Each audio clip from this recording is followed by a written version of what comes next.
Hello guys, welcome sa ating YouTube channel.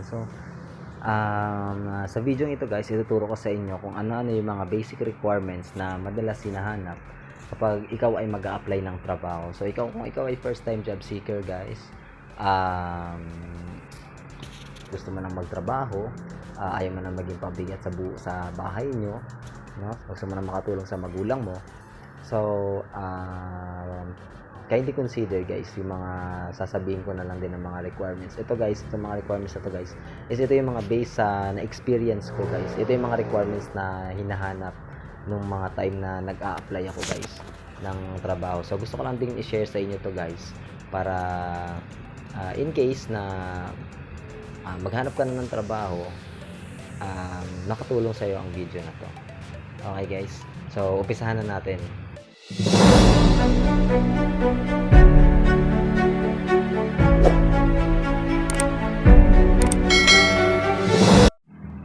So bago nga pala ang lahat guys, gusto ko nga lang pang sabihin sa inyo na itong mga babanggitin kong mga requirements ay ito rin yung ito rin yung mga na-encounter ko din nung nag-apply pa lang din ako ng trabaho, no. So para sa akin guys, hindi naman ganoon kahirap kumuha ng mga ito, no. Siguro mahirapan ka lang talagang kumuha kung hindi ka mahilig magtanong o hindi ka mag-search, 'di ba? Mahirapan ka lang din talagang kumuha. Pero kung desidido ka naman talaga, nagagawan mo naman 'yan ng paraan. So, para sa akin guys, unang-una diyan is yung resume. Siyempre kailangan mo talaga 'yon. Hindi naman po pwede na mag-apply ka ng trabaho, 'di ba, na wala kang dalang resume o di ka pumunta kasi sa isang kumpanya na wala kang dalang resume. Sabihin na natin may nagturo sa iyo na meron kang company na pag-a-applyan. Tapos ngayon wala kang dalang resume. Ngayon ano yung papakita mo sa kanya? Siyempre unang-una given na talaga 'yon na kailangan meron ka talaga nun. So, yung iba naman is biodata yung gamit nila. Pero guys, para sa akin mas maganda pa rin talaga na resume ang gamitin ninyo kasi yung sa resume kasi madali na lang kasi mahanap yung information about sa iyo. So sa biodata kasi marami pa kasi mga sasagutan na kung anong-ano na most commonly hindi naman na kailangan. Pero guys, sa resume kasi meron naman tayong mga sample niyan. So ayan guys, papakita natin yung sample format. Yan. So ayan yan guys, no. So yung sample format natin guys, pwede nyo rin yan makita sa Google, no? Pwede nyo rin makita yan, search nyo lang din yung resume. Tapos kung hindi naman kayo marunong gumawa, meron namang mga dyan na pwede lang kayo magbayad, nagbabayad na kayo para magpagawa, no? So o di ka sa mga kakilala ninyo na marunong gumawa, o di ka manood na lang din kayo ng mga video tutorial kung paano gumawa ng resume. So kayang-kaya nyo yan guys.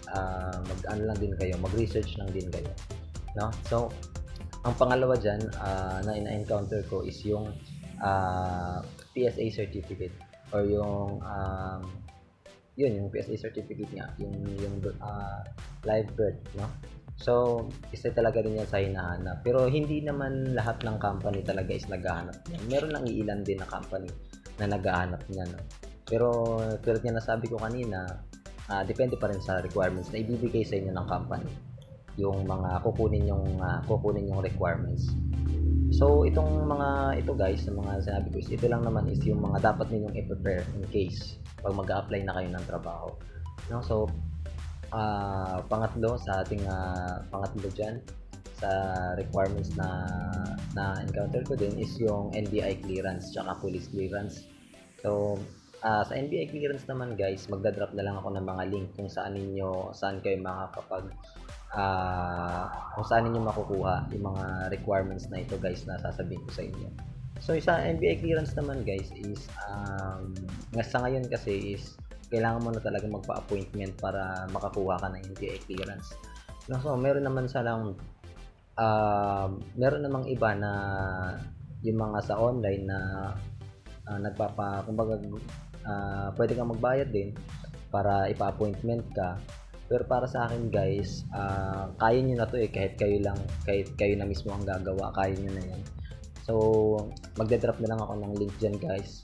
So sa link na yan guys, hahanapin nyo lang guys yung pupunta lang kayo dun sa website ng NBI. So idadrop ko na lang yung link guys, tapos hanapin nyo na lang doon guys yung pagpunta nyo dun sa NBI guys, sa link ng dito sa website ng NBI, dun kayo magpi-fill up guys. Ang alam mo kasi magpi-fill up kayo doon ng information na about sa iyo, ganyan. So pangapat dyan guys is yung police clearance, no? Sa police clearance naman guys, ganun lang din naman pag kukuha ka ng online appointment. Pupunta ka lang din sa website ng for police clearance. So search mo lang dyan police clearance, and then may lalabas na dyan na ilalabas na dyan. So i-drop ko naman yung link dyan guys, pindutin nyo na lang doon ang pagkuha para sa police clearance. Okay, so ganoon lang din guys, mag-fill up lang din kayo, and then after nun magbabayad kayo, and then pipili kayo ng date kung anong araw din kayo pupunta sa police station para kumuha ng police clearance. So sa appointment naman guys, pupunta ka na lang doon, and then wala ka nang babayaran kasi bayad mo na yun kukunin mo na lang. Alam ko kasi guys, pipicturean ka pa doon. So ayun lang, wala ka nang babayaran, kukunin mo lang, pipicturean ka lang, ayun lang. And then guys, yung sunod dyan guys is yung ito talaga guys, yung mga kailangan talaga din natin to. Kasi syempre, pangit din naman kasi pag nagtatrabaho ka, sabihin natin umabot ka na ng mga 4 na taon sa pagtatrabaho, o 2 taon, 3 taon, tapos kapag nagtatrabahoan mo is wala kang benefits, no? So sayang lang din yung mga taon na pinagtrabaho mo pero wala kang nahulugang benefits. So ito guys, ito yung mga makakatulong talaga sa iyo, at ito talaga yung pinaka hinahanap talaga, no? Kahit anong trabaho pa, kahit saan pa yan guys, no?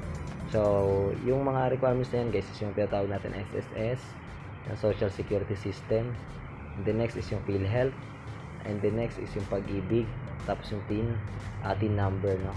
So yung mga yan guys, kailangan talaga yan, kasi syempre sa pagtatrabaho mo kailangan mas maganda na makapaghulog ka ng mga benefits mo, kasi makakatulong rin yan sa iyo in the near future, yung mga yan na. So sa lahat ng company guys, alam ko talaga guys na hinahanap talaga tong tatlong to, at required required talaga siya guys, no? So next is yung cedula. Para sa akin guys, cedula depende pa rin sa company yun guys, depende pa rin sa company na pag-a-applyan mo. Hindi naman lahat na nangangailangan, no? Pero ako kasi guys, kaya naisama ko lang siya kasi nung nag-apply kasi ako ng trabaho, hinanapan kasi ako ng cedula ng company, no?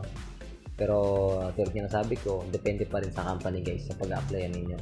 Okay, and the next is yung diploma. Kung ikaw man ay nakapagtapos, sabi natin na high school graduate ka, may mga company na naghahanap din ng diploma, no?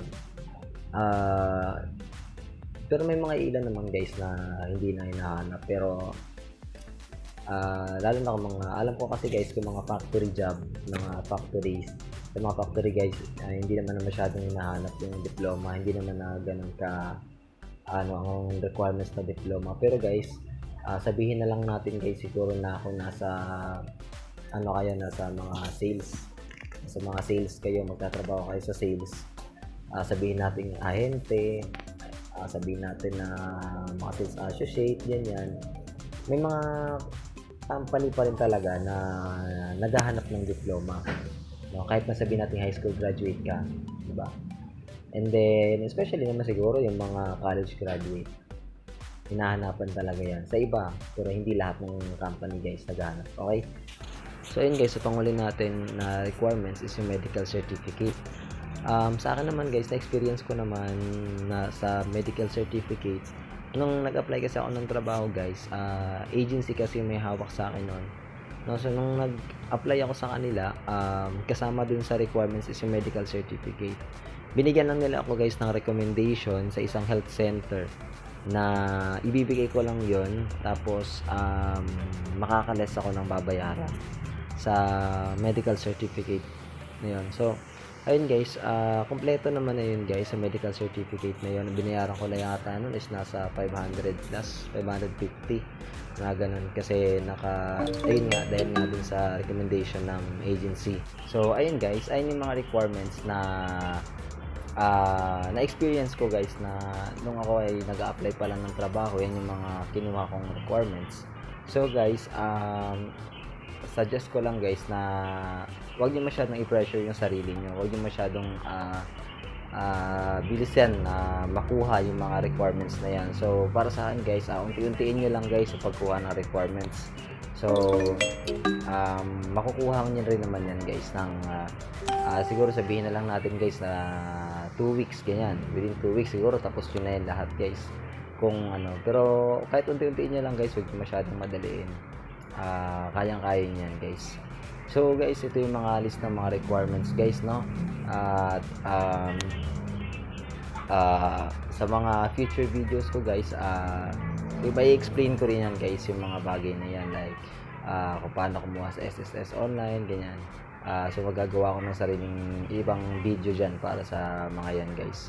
So guys, ito guys, sana makatulong ito sa inyo, yung mga tinuro ko sa inyo ngayon, yung mga requirements na yan guys na kukunin nyo. Sana makatulong yan sa iyo, especially kung isa kang first time job seeker, no? Sana makatulong yan sa iyo, and I hope na nabigyan kita ngayon ng knowledge about sa mga requirements na kailangan.